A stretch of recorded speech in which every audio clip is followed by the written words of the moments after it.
Welcome back to Reading Bear. Today, we'll take a look at some new Am I the A-hole stories. And if you enjoyed my content, please don't forget to subscribe to my channel and post some bear emojis in the comments. Let's go! First one posted by user, Fuck Reddit Mods.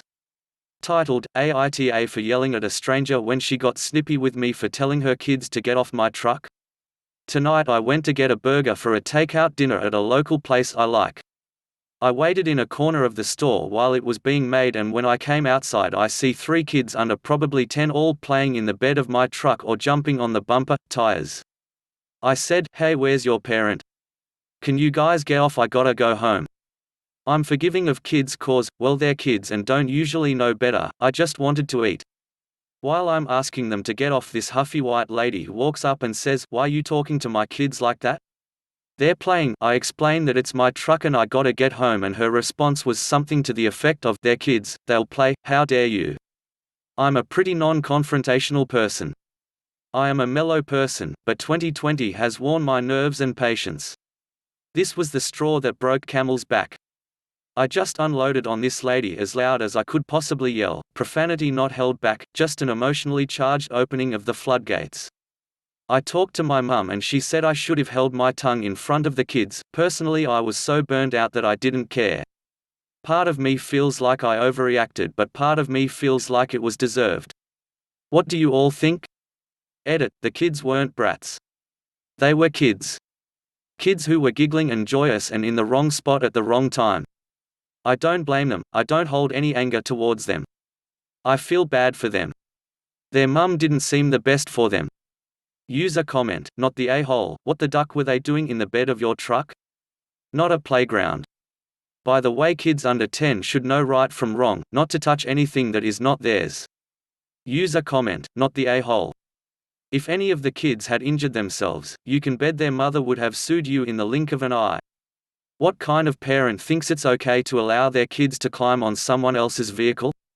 She deserved a blast. User comment, not the a-hole. What is wrong with this woman? This might have been the wake-up call she needed to pull her head out of her butt. It's a shame the kids heard the profanity, but I'm sure if their mother is letting them get into situations like this, they've heard other people's rage, too.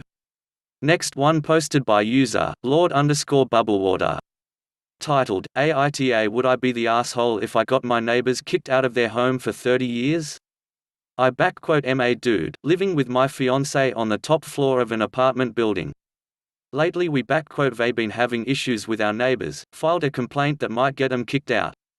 These neighbors have a track record of harassing elderly people and minorities. That's why I noted the background of people involved, but lived in the building for over 30 years. Here some of the crap they pulled lately.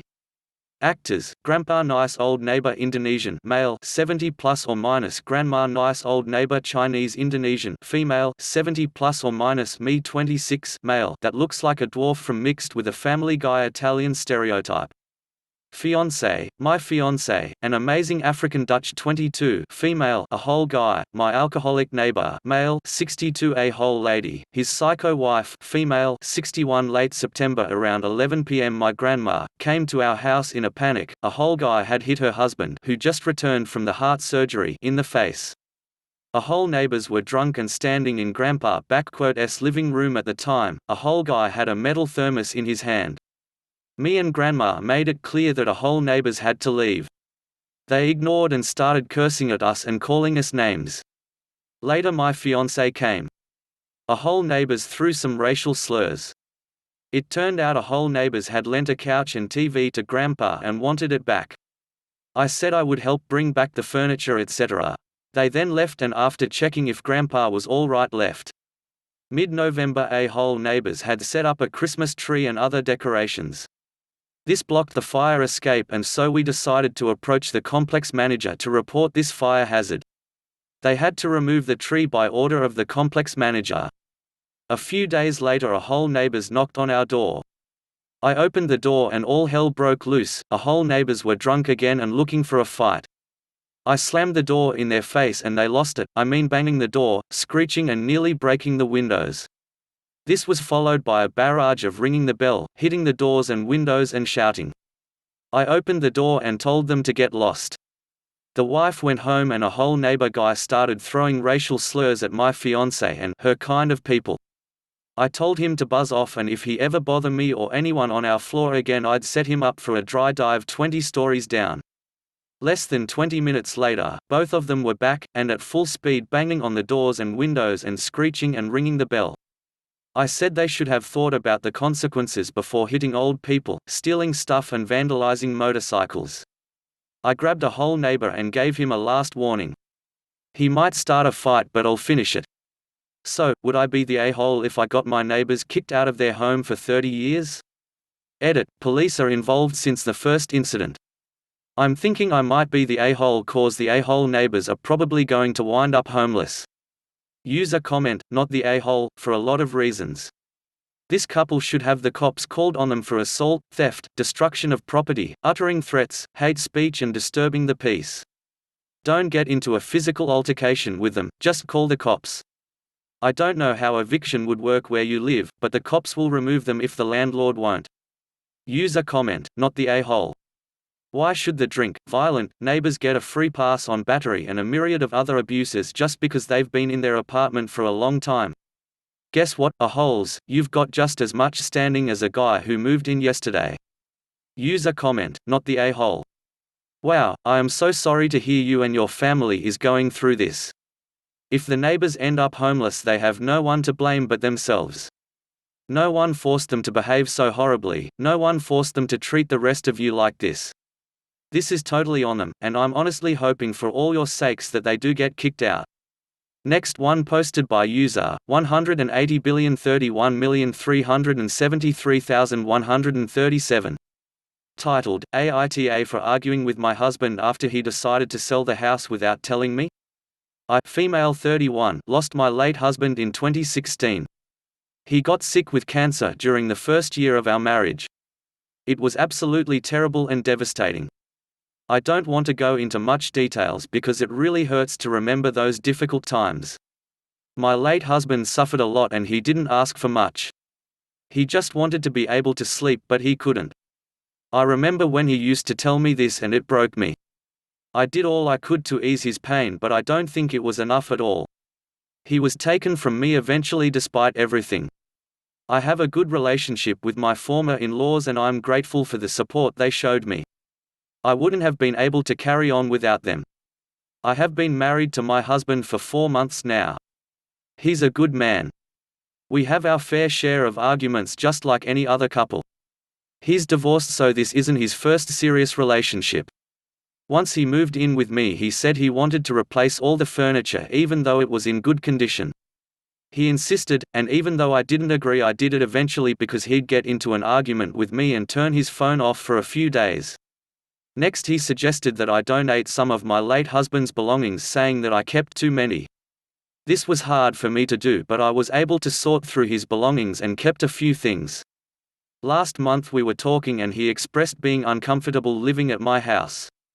He told me that every time he'd come home feels like coming to someone else's home instead of his. He said that he can't enjoy sitting in the backyard without picturing my late husband there. He said he felt awful about it but couldn't help it. He refused to go to therapy, thinking this was just ridiculous.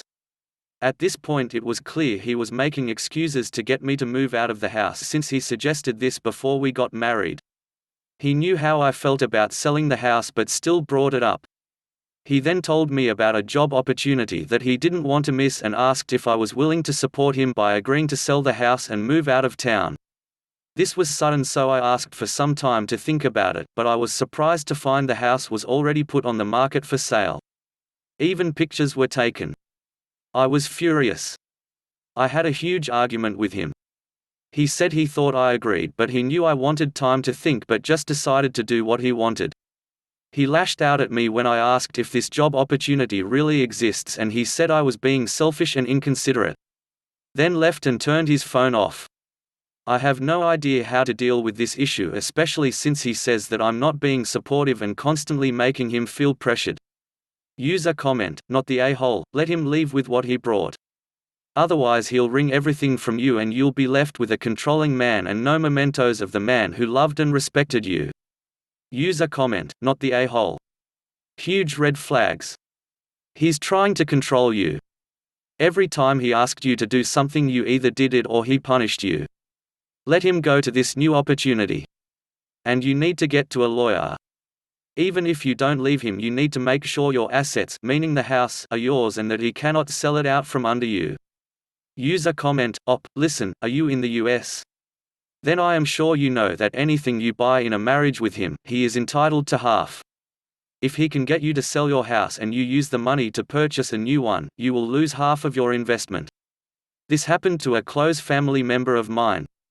She had a nice insurance payout. She remarried at some point, and her good guy husband convinced her that she needed new appliances, new furniture, a new car, etc. He became controlling and manipulative, much like your husband is doing to you. Very similar behavior.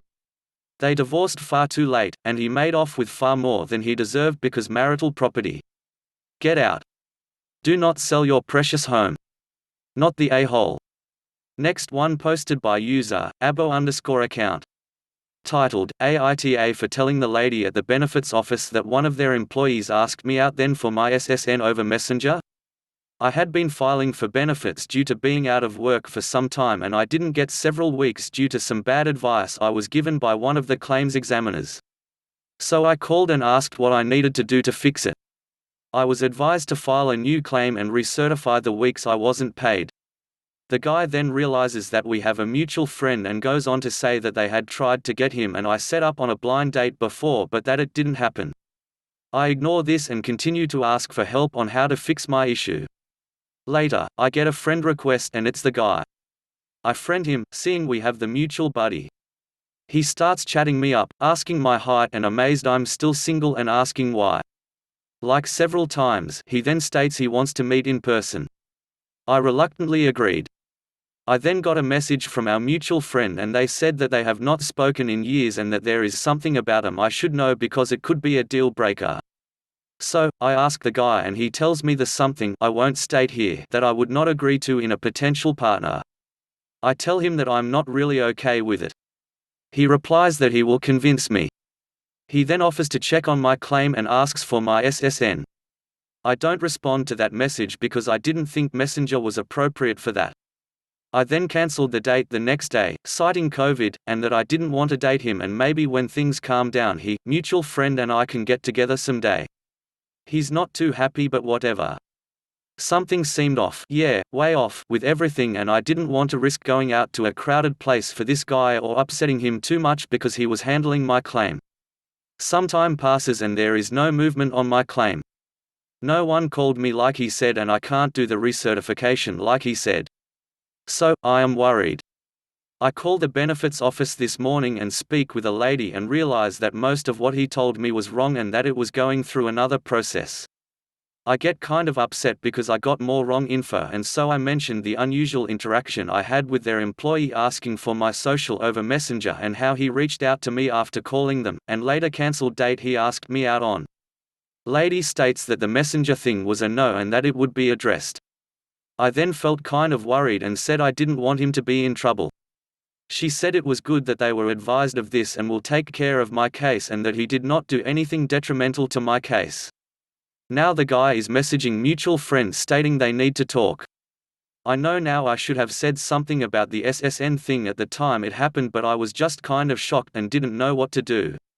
I didn't intend to get him fired or anything. AITA for saying something? Edit, thank you everyone for reassuring me this was the right thing to do. I guess I was unsure before because I was thinking that he perhaps thought he was trying to be helpful by offering to look into my case and didn't have ill intent. Fortunately, I did not give in and give him my personal information because the way he offered help was not through the proper channel and was very unprofessional. I posted this because it was such a bizarre story. Next time I'm going to listen to my gut and just say no. I don't always have to be nice and accommodating to everyone or second guess myself. User comment, absolutely not the a-hole. It sounds to me like he's using his position to try to get his own benefits from you. You're financially vulnerable and you're asking for help. I think he was banking on using your desperation to back you into a corner in more ways than one. You are 100% correct in reporting him. Who knows how many other mutual friends he's been doing this to. User comment, not the a-hole. The guy is a creeper. You probably aren't the first person he's done this to, and you won't be the last unless you speak up. You did the right thing. User comment, not the a-hole. This guy needs to be fired. He deals with incredibly confidential information belonging to people who are already vulnerable and in need of assistance. He shouldn't be abusing that to get dates. Next one posted by user, Lorikmo. Titled, AITA for mostly hanging at home, drawing, reading, cooking, etc., while my self-employed husband works all day? I am a furloughed flight attendant, meaning I was laid off during the pandemic but will get my job back once the airline industry picks back up. At first, I viewed my time off as a beautiful escape from my hectic job, and took full advantage by doing whatever I wanted whenever I wanted. After a few months of this though, I began to feel really guilty since my ambitious AF husband literally can't be lazy. He's the best type of personality to be self-employed because he is able to keep himself motivated every day. I am not like this at all.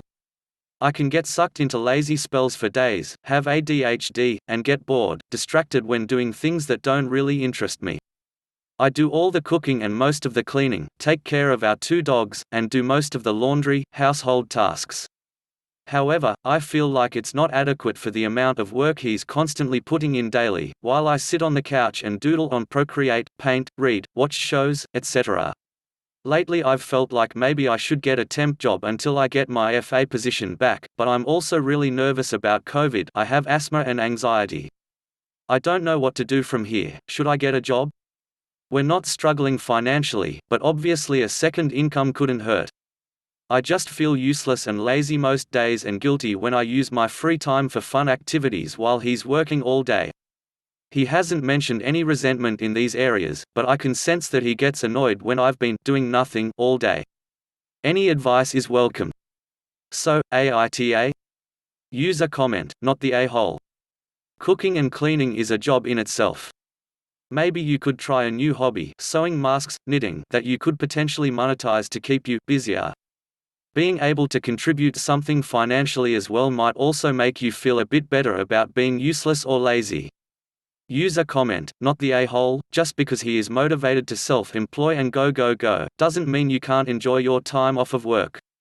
You still contribute to the household. Keep it up, don't feel guilty for taking a step back and enjoying life. User comment, not in a hole, but talk to your husband and have a conversation about how he feels about the situation. Does he resent the imbalance between how much work you and he are doing? Is he just worried that you're unhappy without having more to do? Are you picking up annoyance that might have nothing to do with you? Work stress, COVID stress, something else? It sounds like you don't know, because you haven't talked to him. So, have a conversation. Separately, if you're feeling useless and guilty, are there other things you could be doing to feel productive and contribute more to your shared home, life, finances? Maybe home improvement projects, learning a new skill, helping out with some aspect of your husband's business? Last one posted by user, What a Dilemma Ha. Titled, WIBTA if I sold the car my mother bought me? I'll try to summarize this as best I can. Some backstory first. I, 23 female, have been living with my parents since April due to COVID. My mother, 48 female, and stepfather, 47 male, are going through a divorce currently, but have been living in the same house for the duration of the divorce. My stepfather has been pretty passive. He doesn't interact with my mother unless it's necessary or she instigates stuff. He's been paying the rent, utilities for almost the entire relationship, and chose to allow her to stay in the master bedroom while he sleeps in his office on the couch. My mother has a habit of going to the office to start arguments. Generally it sticks to aggressive verbal abuse mostly from her end, while my stepfather mostly only argues to defend himself. Generally, I've been doing my best to stay out of the divorce and refrain from actively siding with one or the other or voice my opinion unless someone specifically asks for it. There's been a few times where I've had to intervene though, one occasion where a gun was involved and the cops were called, and after that point my stepfather and I decided to move out. I've moved in with a friend, while he's staying at a temporary home. This is where I'm going to question if I'd be the a-hole. My mother bought me a car as a graduation gift when I was 18. After a heated argument, she told me to give her my car key, so I did. The next day, she gave it back for whatever reason. And the next, she told me to bring the car back and that she was going to sell it. I told her no. The vehicle was technically a gift for me, both of our names are on the title, and she threatened to report it stolen, which she obviously can't do, if I don't bring it back. She said some pretty awful stuff to me the past 2 weeks and has basically disowned me, so I've taken to fully siding with my stepfather, because I genuinely believe she's a toxic and vicious individual that desperately needs help but refuses to get it. I want to break every tie with her, that includes getting her name off my car title. I can legally sell it without her permission, so this is where I ask, WIBTA if I were to sell the vehicle she bought me? To be fair, it was quite pricey.